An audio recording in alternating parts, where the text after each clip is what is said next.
さん空っぽのポケットをまっさぐって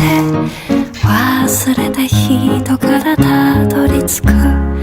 予約は一つもありません。森の小さなレストラン、空席だらけのランチ時、